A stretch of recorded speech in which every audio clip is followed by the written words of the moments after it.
The sun had barely begun to paint the horizon orange when Lieutenants Sarah Mitchell and Anna Costa received their orders. The mission seemed simple. Transport a T-45 training aircraft from San Diego Naval Base to the remote Wake Island, in the middle of the Pacific Ocean, 12 kilometers in a straight line on the map. But in the curved reality of Earth, a journey of approximately 2 hours across the blue immensity. The aircraft was a relic from 1975, with analog instruments and an ADF navigation system. GPS was still a developing technology, reserved only for last-generation military aircraft. Sarah, with her piercing green eyes and blonde hair tied in an impeccable military bun, had 300 flight hours. Ana, Brazilian from Diamantina, dark hair and confident smile, accumulated 250 hours. Both were competent, but neither had experience in long-range oceanic navigation. The previous afternoon, they made a technical stop at Midway Air Base for refueling and overnight stay. They checked each instrument meticulously. The altimeter functional, the artificial horizon stable, the ADF intermittent but operational, the fuel tanks full, sufficient for 16 hours of flight with safety margin. Anna studied the navigation charts under the yellowish light of the quarters.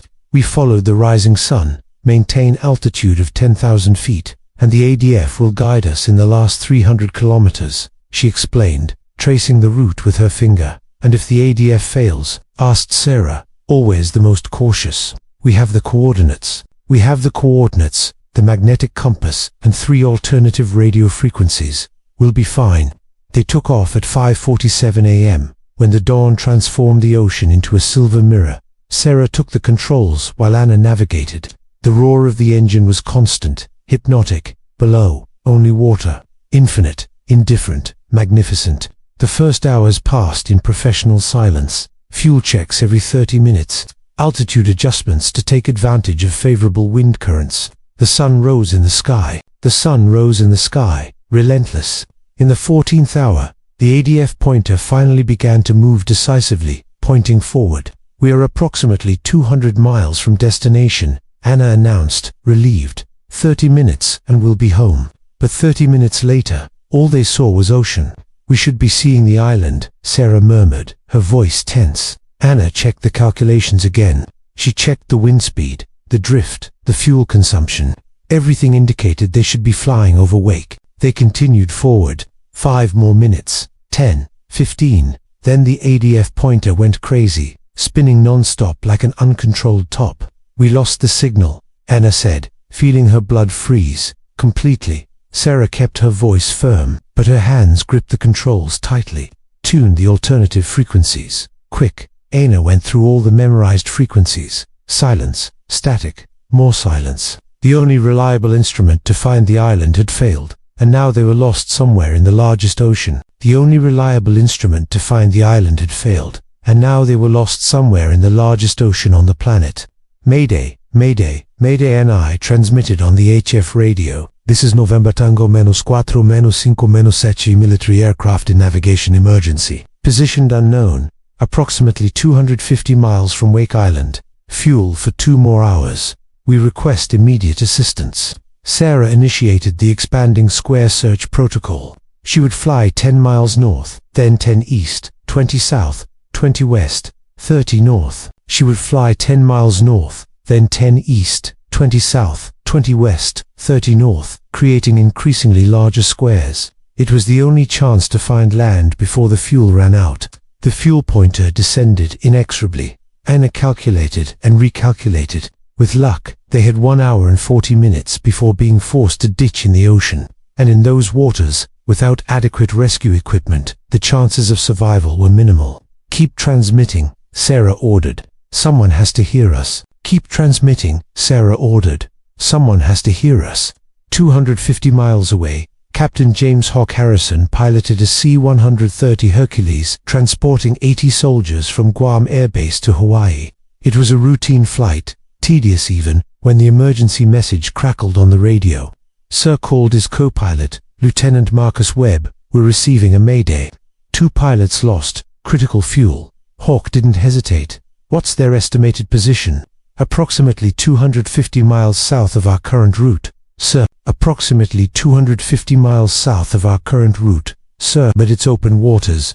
Finding them would be like looking for a needle in an ocean. Hawk turned to the interior of the aircraft, where 80 faces watched him. Folks, we have 2 pilots in danger in the ocean. They have less than 2 hours of fuel. Finding them means deviating from our route and delaying our arrival by at least 3 hours. Who agrees we should help? 80 hands rose without hesitation. The problem was that the HF radio signal was too weak to establish communication. The problem was that the HF radio signal was too weak to establish direct communication, but strong enough to be detected.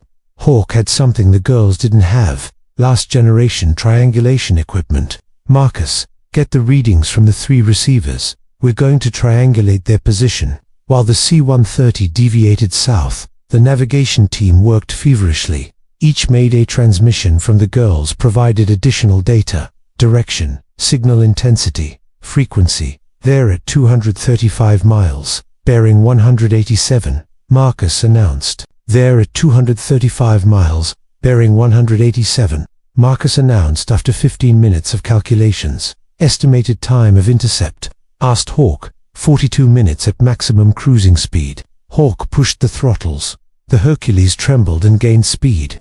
In the T-45, Sarah completed the 5th search square. Nothing but water. The fuel pointer was dangerously low. 20 minutes, Anna said, her voice finally betraying fear. We have 20 minutes before we have to go down. We're not going down, Sarah responded, stubborn. Not while there's air. We're not going down, Sarah responded, stubborn. Not while there's air under the wings. But both knew the truth. Ditching was inevitable. The only question was when.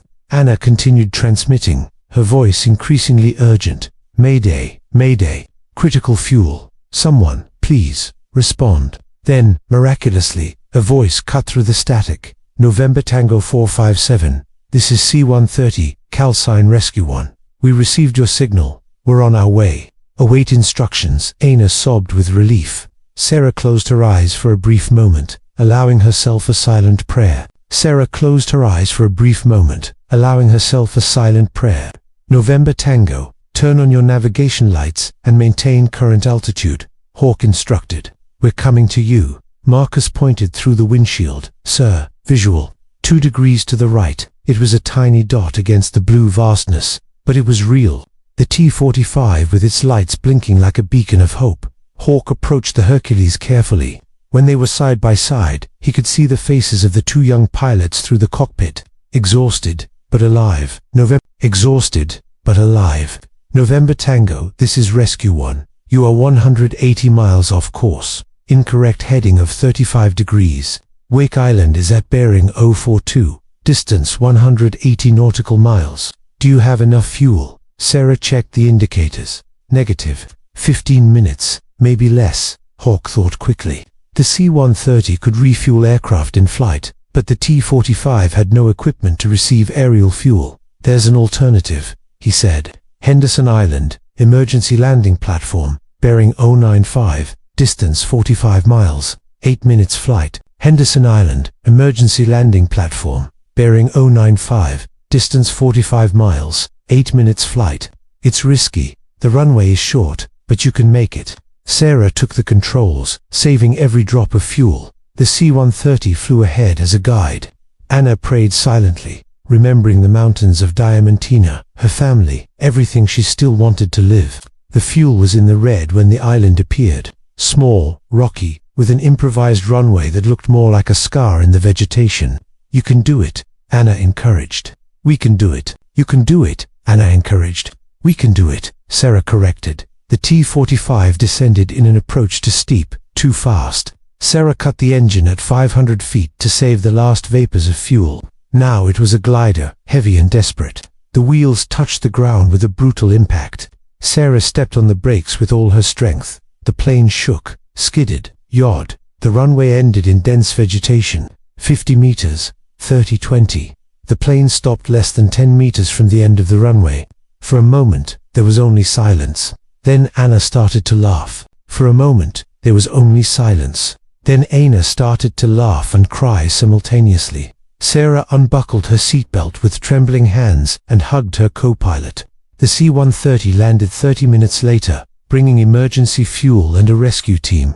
When Sarah and Anna got off the T-45, the 80 soldiers from the Hercules received them with applause. Hawk shook both their hands. "You did an incredible job, staying calm and following protocol. Many experienced pilots would have panicked." "Thank you," Sarah said. Her voice choked. "You saved our lives." "Thank you," Sarah said. Her voice choked. "You saved our lives." "No," Hawk corrected with a smile. "You saved your own lives. I just helped show the way." 3 days later, after repairs to the T-45, Sarah and Anna completed the mission, arriving at Wake Island. But both knew that the true journey had not been across the ocean, but through fear, uncertainty, and the discovery of a courage they didn't know they possessed. And somewhere in the Pacific, under those same waters that almost swallowed them, the sun continued to rise, indifferent and eternal, illuminating the path.